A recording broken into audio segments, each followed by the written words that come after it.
तकरीबन 109 हेक्टेयर भूमि में mangrove one लगाने का प्रस्ताव रखा है। ये मैंग्रोव वन ICZMP यानी integrated coastal zone management project या एकीकृत तटीय क्षेत्र प्रबंधन परियोजना के फेज सेकंड के तहत लगाए जाएंगे। ओडिशा में लगभग 480 किलोमीटर लंबी तटरेखा है। यहाँ चक्रवात, बाढ़ या अन्य प्राकृतिक आपदाओं का खतरा बना रहता है। ओडिशा देश का सबसे ज्यादा साइक्लोन प्रभावित स्टेट भी माना जाता है। ओडिशा सरकार के वन, पर्यावरण और जलवायु परिवर्तन विभाग के मुताबिक पिछले 130 सालों में ओडिशा तट पर लगभग 96 चक्रवात आ चुके हैं। इसी साल मई में ओडिशा में आए चक्रवात यास के दौरान मैंग्रोव वनों ने भीतरकनिका राष्ट्रीय उद्यान में चक्रवाती हवाओं के लिए एक प्राकृतिक अवरोध के रूप में काम किया था।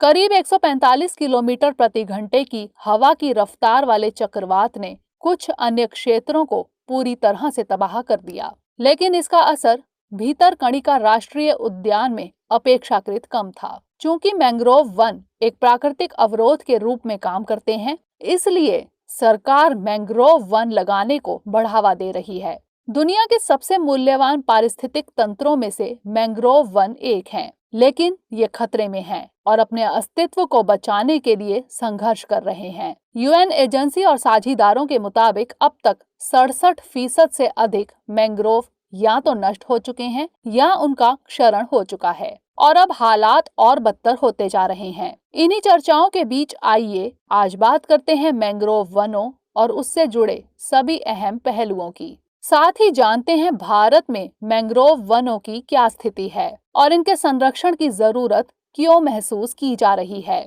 आइए विचार करते हैं। सबसे पहले जान लेते हैं क्या होते हैं मैंग्रोव। आसान शब्दों में कहें तो मैंग्रोव पेड़ों और झाड़ियों का एक ऐसा समूह है जो कि तटीय और खारे पानी में पनपता है। यानी मैंग्रोव समुद्र या विशाल वाटर बॉडीज के पास दलदली इलाके में उगने वाली वनस्पतियों को कहते हैं, जो छोटे पेड़ या झाड़ी से लेकर बड़े पेड़ के आकार के हो सकते हैं। इन्हें वेलांचली व अनूप वन और कच्छ वनस्पति भी कहा जाता है। ये समुद्र तटों, नदियों के मुहाने पर स्थित ज्वारीय दलदली भूमि पर पाए जाते हैं। खास तौर से खारे पानी में इनका विकास होता है। ये ऑक्सीजन की कमी, उच्च लवणता और दैनिक ज्वारीय आप्लावन जैसे सीमाकारी कारकों के बीच भी अपने अस्तित्व को बनाए रखते हैं। मैंग्रोव वन मुख्यतः 25 डिग्री उत्तर और 25 डिग्री दक्षिणी अक्षांशों के बीच उष्णकटिबंधीय एवं उपोष्ण कटिबंधीय क्षेत्रों में पाए जाते हैं। मैंग्रोव की करीब 80 प्रजातियां हैं जो ट्रॉपिकल या उष्णकटिबंधीय इलाकों में उगती है। एशिया में दुनिया के मैंग्रोव का सबसे बड़ा कवरेज है। इसके बाद अफ्रीका, उत्तरी और मध्य अमेरिका, ओशिनिया और दक्षिण अमेरिका है। मैंग्रोव पृथ्वी पर सबसे अधिक उत्पादक और विविध पारिस्थितिकीय तंत्रों में से एक है, इसलिए पर्यावरण के लिए इन्हें काफी अहम माना जाता है। चलिए जानते हैं क्यों जरूरी है मैंग्रोव फॉरेस्ट। मैंग्रोव का पारिस्थितिक महत्व समुद्री घास और कोरल रीफ की तरह ही है। जहां मैंग्रोव और समुद्री घास गाद और प्रदूषकों को समुद्र के अंदर जाने से रोकते हैं और कोरल रीफ को जिंदा रखते हैं, वहीं दूसरी ओर कोरल रीफ विनाशकारी समुद्री लहरों की ताकत को कम करके मैंग्रोव और समुद्री घास को बचाती है। इस तरह मैंग्रोव वन का इकोसिस्टम इस सहज जीविता का आधार तैयार करता है। मैंग्रोव वनस्पतियां ज्वारीय क्षेत्रों में मिट्टी रोक कर रखने में सक्षम है। मैंग्रोव वनस्पतियां ज्वार भाटे के बीच में पनपती रहती हैं और इनकी जड़ें बहती मिट्टी को रोक लेती हैं। मैंग्रोव वनों के कारण तट की ढलान से समुद्र की लहरों का वेग धीमा हो जाता है और उथली ढलानें जमीन को क्षरण से बचाने के साथ ही हवाओं के विरुद्ध भी अवरोधक का काम करती हैं। मैंग्रोव न केवल तटीय भूमि में समुद्र के प्रवेश को रोकते हैं, बल्कि वे मछलियों, झींगा, केकड़ों और कई जंतुओं और वनस्पति प्रजातियों को निवास एवं प्रजनन स्थल प्रदान करते हैं। इस तरह से जैव विविधता के संरक्षण में उनका काफी अहम रोल है। मैंग्रोव के जंगल कई दुर्लभ पक्षियों और जानवरों का घर भी हैं। अनेक प्रकार के शैवालों और मछलियों द्वारा जड़ों का प्रयोग आश्रय के लिए होता है। आपस में गुंथी हुई जड़ें छोटे जीवों जैसे मछलियों, झींगों की बड़े परभक्षियों से रक्षा करती है। मैंग्रोव पारितंत्र में फफूंदी और बैक्टीरिया जैसे सूक्ष्म जीव जैविक पदार्थों का विघटन कर इस क्षेत्र की भूमि को पोषक तत्वों से समृद्ध रखते हैं। इससे इस इकोसिस्टम में शैवाल और समुद्री घासों की विभिन्न प्रजातियां बहुतायत में मिलती हैं, जिन पर शाकाहारी जीव निर्भर होते हैं। और शाकाहारी प्राणियों की अधिक संख्या होने पर मांसाहारी जीव भी इन क्षेत्रों में आसानी से जीवन यापन करते हैं। इसलिए खाद्य सुरक्षा चक्र में भी उनकी विशेष भूमिका है। मैंग्रोव चक्रवातों और समुद्री जल स्तर में बढ़ोतरी से तटीय क्षेत्र में रहने वाली आबादी की रक्षा ही नहीं करते, बल्कि खारे पानी को रोककर यहाँ जमीन को कृषि योग्य बनाए रखते हैं। मैंग्रोव क्षेत्र में उच्च उत्पादक और पोषक तत्व प्रचुर मात्रा में पाए जाते हैं। यह पारिस्थितिकी तंत्र स्थलीय और जलीय जीवों से समृद्ध होता है। मैंग्रोव पारिस्थितिकी तंत्र समृद्ध जैव विविधता के कारण आर्थिक दृष्टि से भी अहम है। पानी के अंदर जड़ों का जो जाल मैंग्रोव बनाते हैं, उन पर स्पंज और शंख मीन यानी शेलफिश चिपके रहते हैं। ये जीव पानी को छानकर उसमें से तलछट तथा पोषक तत्वों को अलग कर देते हैं और समुद्र के पानी को साफ करते हैं, जो मूंगे की चट्टानों के पारिस्थितिकी तंत्र के लिए जरूरी है। मैंग्रोव वनों की तलछट में भारी धातु तत्वों को पानी से सोखकर रोके रखने की उच्च क्षमता होती है। इस कारण ये तटीय क्षेत्रों में भारी धातुओं से होने वाले प्रदूषण को कम करते हैं। मैंग्रोव वन कास संश्लेषण द्वारा वातावरण से कार्बन डाइऑक्साइड को घटाते हैं। वे उष्णकटिबंधीय समुद्री क्षेत्रों में पाए जाने वाले पादप प्लवकों के मुकाबले ज्यादा कार्बन डाइऑक्साइड को सोखते हैं। ये बड़ी मात्रा में मिट्टी में कार्बन का संचय करते हैं। वायु के कार्बन का स्थिरीकरण कर मैंग्रोव वन जलवायु परिवर्तन को नियंत्रित करने में अहम भूमिका निभाते हैं। मैंग्रोव अधिक कार्बन डाइऑक्साइड को भी भली भांति सहन कर लेते हैं, क्योंकि मैंग्रोव कार्बन की काफी अधिक मात्रा को स्थिर कर संचित कर लेते हैं। इसलिए उनको होने वाली हानि ग्लोबल कार्बन बजट पर भी विपरीत प्रभाव डाल सकती है। मैंग्रोव औषधीय महत्व के कारण भी महत्वपूर्ण है। इनसे अनेक दवाइयां बनाई जाती हैं। कुछ क्षेत्रों में मैंग्रोव पत्तियों का इस्तेमाल प्राकृतिक चाय के रूप में किया जाता है। मैंग्रोव का उपयोग घरेलू ईंधन के रूप में किए जाने के साथ साथ खाद्य पदार्थ के रूप में भी किया जाता है। मैंग्रोव से चारकोल, मोम, टेनिन, शहद और जलावन लकड़ी भी प्राप्त की जाती है। भारत भी मैंग्रोव वनों के मामले में काफी अच्छी स्थिति रखता है। ऐसे में सवाल है कि भारत में मैंग्रोव वनों की क्या स्थिति है। भारत में मैंग्रोव का फैलाव कई राज्यों की समुद्र तट रेखा पर है। पूर्वी तट पर पश्चिम बंगाल और ओडिशा में, वहीं पश्चिमी तट पर गुजरात में मैंग्रोव के घने जंगल हैं।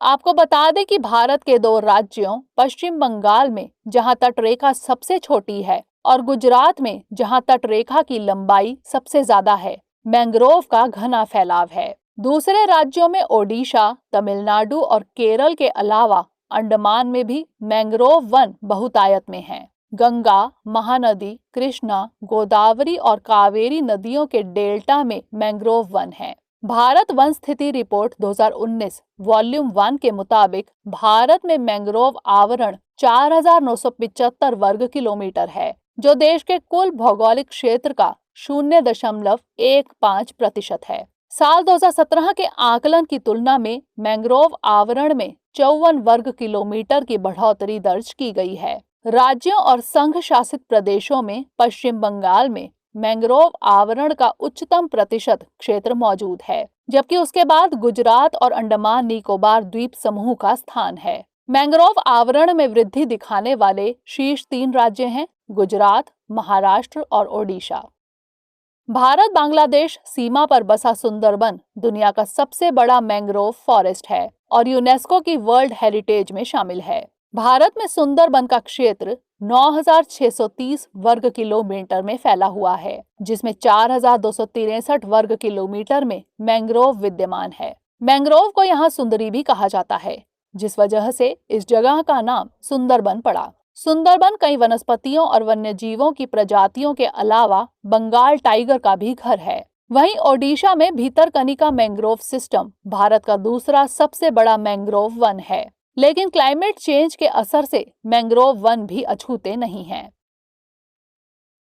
चलिए जानते हैं क्लाइमेट चेंज और मैंग्रोव एक दूसरे को किस तरह प्रभावित कर रहे हैं और एक दूसरे से किस तरह से प्रभावित हो रहे हैं। पूर्वी तट के मुकाबले भारत का पश्चिमी तट चक्रवाती तूफानों के मामले में अपेक्षाकृत शांत रहा है, लेकिन बीते कुछ सालों से स्थिति लगातार बदल रही है। पिछले 4 साल में लगातार हर मॉनसून से पहले अरब सागर में चक्रवाती तूफान उठा और तट तक पहुंचा। दूसरी ओर पूर्वी तट पर हालांकि ज्यादा चक्रवात आते हैं, लेकिन वहां भी इनकी संख्या और मारक क्षमता तेज होती जा रही है। विशेषज्ञ मानते हैं कि ग्लोबल वार्मिंग से समुद्र के बढ़ते तापमान की वजह से ये बदलाव आ रहे हैं और ऐसे में मैंग्रोव कई मोर्चों पर जलवायु परिवर्तन के प्रभावों से लड़ने के लिए जरूरी है, खास तौर से तब जब भारत की समुद्र तट रेखा 7,500 किलोमीटर से अधिक लंबी है और लगभग 20 से 25 करोड़ लोग अपनी जीविका के लिए प्रत्यक्ष या अप्रत्यक्ष रूप से समुद्र तटों पर निर्भर हैं। जब चक्रवाती तूफान आते हैं तो उनकी वजह से खारा पानी खेतों में भर जाता है, जिससे खेती की उपजाऊ जमीन कई सालों के लिए बर्बाद हो जाती है और लोग वहां कुछ नहीं उगा पाते हैं। सुंदरबन में 2009 में आइला तूफान के बाद कम जरूर कर सकते हैं, क्योंकि मैंग्रोव एक प्रतिरक्षा दीवार की तरह काम करते हैं। इसके अलावा मैंग्रोव मछली पालन की नर्सरी है। अगर ये मैंग्रोव ना रहे तो इन प्राणियों का अस्तित्व और मछुआरों का रोजगार नहीं रहेगा। इसके अलावा मैंग्रोव असाधारण कार्बन भंडारण प्रदान करते हैं, जो उष्णकटिबंधीय वनों के मुकाबले 3 से 5 गुना ज्यादा है। इन्हें कार्बन सिंक के रूप में जाना जाता है। इसलिए जलवायु परिवर्तन के खिलाफ लड़ाई में मैंग्रोव को एक महत्वपूर्ण हथियार माना जा रहा है। इनसे वातावरण में कार्बन घटता है और वित्तीय रूप से भी फायदेमंद है। जलवायु परिवर्तन के चलते समुद्री सतह में बढ़ोतरी हो रही है। ऐसे में दुनिया भर में तटीय शहरों में बाढ़ आने और उनके डूबने का खतरा लगातार बढ़ता जा रहा है। ऐसे में मैंग्रोव के अभाव में सालाना 39% अतिरिक्त लोग बाढ़ से प्रभावित हो सकते हैं। चूंकि बाढ़ से बचाव के लिए दीवारों के निर्माण के बजाय मैंग्रोव की बहाली 5 गुना ज्यादा किफायती है, इसलिए सरकारों को इस दिशा में सोचने की जरूरत है। लेकिन मैंग्रोव वनों पर खतरा बढ़ता ही जा रहा है।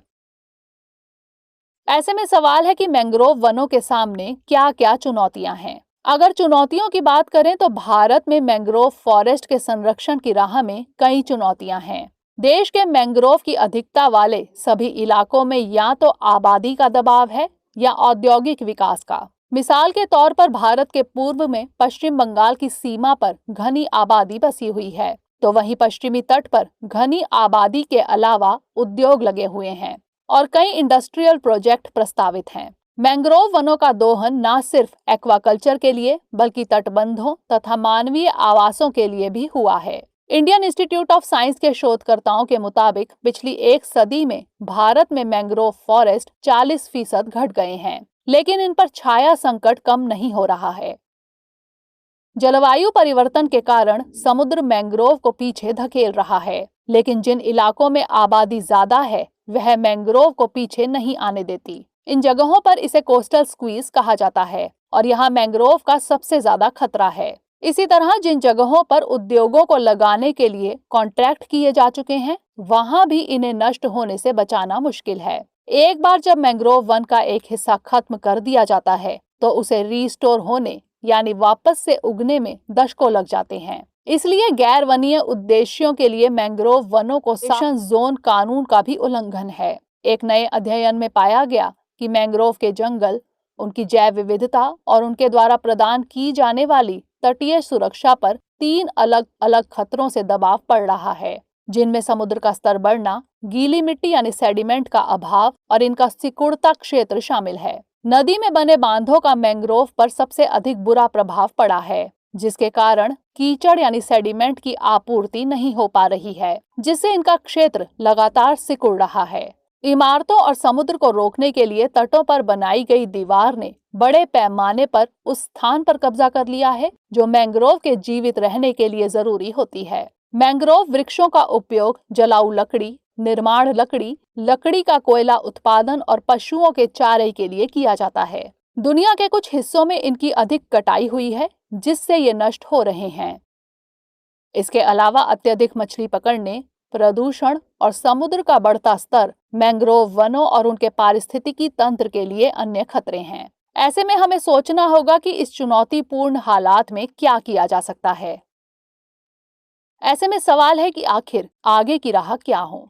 मैंग्रोव को बहाल करने से न केवल पर्यावरण बल्कि अर्थव्यवस्थाओं को भी मदद मिलती है। पारिस्थितिकीय तंत्रों की बहाली के लिए संयुक्त राष्ट्र दशक यानी 2021 से 2030 का लक्ष्य दुनिया भर में पारिस्थितिकी तंत्र के क्षरण की रोकथाम करना और उस पर विराम लगाना है। इस लक्ष्य को हासिल करने में मैंग्रोव की अहम भूमिका रहेगी। इसके मद्देनजर मैंग्रोव बहाली परियोजनाओं पर काम आगे बढ़ाने की जरूरत है। हमें मैंग्रोव वनों को बचाने की दिशा में तुरंत कारगर कदम उठाने चाहिए। सरकार को ऐसी नीतियां बनाने की जरूरत है जिससे मैंग्रोव वनों के क्षेत्र में बढ़ते जनसंख्या दबाव को कम किया जा सके। मैंग्रोव जंगलों को बचाने के लिए वनोन्मूलन यानी डिफॉरेस्टेशन पर रोक लगाने और वनीकरण को बढ़ावा देने की जरूरत है। जैव तकनीक के माध्यम से भी मैंग्रोव का संरक्षण एवं पुनर्स्थापन किया जा सकता है। यहाँ विद्यमान पेड़ पौधों की प्रजातियों को सुरक्षा प्रदान करने की जरूरत है ताकि वे लवणता की स्थिति में होने वाले परिवर्तनों को सह सके और साथ ही साथ स्थानीय समुदायों को फायदा भी पहुंचा सके। साथ ही ऐसे क्षेत्रों के संकटग्रस्त जीवों एवं वनस्पतियों की सुरक्षा को बढ़ावा दिया जाना चाहिए। मैंग्रोव वनों के फायदों के प्रति स्थानीय समुदायों को जागरूक करने और उनकी समस्याओं के लिए वैकल्पिक समाधानों को लागू करने की दरकार है। मैंग्रोव क्षेत्रों में सामान्य पर्यटन की जगह इको पर्यटन को बढ़ावा देने की जरूरत है। समुद्र स्तर में वृद्धि के बुरे प्रभावों का मुकाबला करने के लिए तटों तक कीचड़ यानी सेडिमेंट पहुंचाना या इसे बनाए रखना आवश्यक है। तटों में जहां कीचड़ की आपूर्ति सीमित है, मैंग्रोव वनों और जैव विविधता के नुकसान से बचने के लिए लोगों को तटों को छोड़कर किसी अन्य जगह बसना चाहिए। ऐसे कारणों का भी पता लगाया जाना चाहिए कि तटों को छोड़कर दूसरी जगह प्रवास को रोकने में किस तरह की बाधाएं आ रही हैं। इनको दूर करना बहुत महत्वपूर्ण है। तभी हम मैंग्रोव संरक्षण की दिशा में ठोस कदम उठाकर उन्हें बचा सकेंगे। इस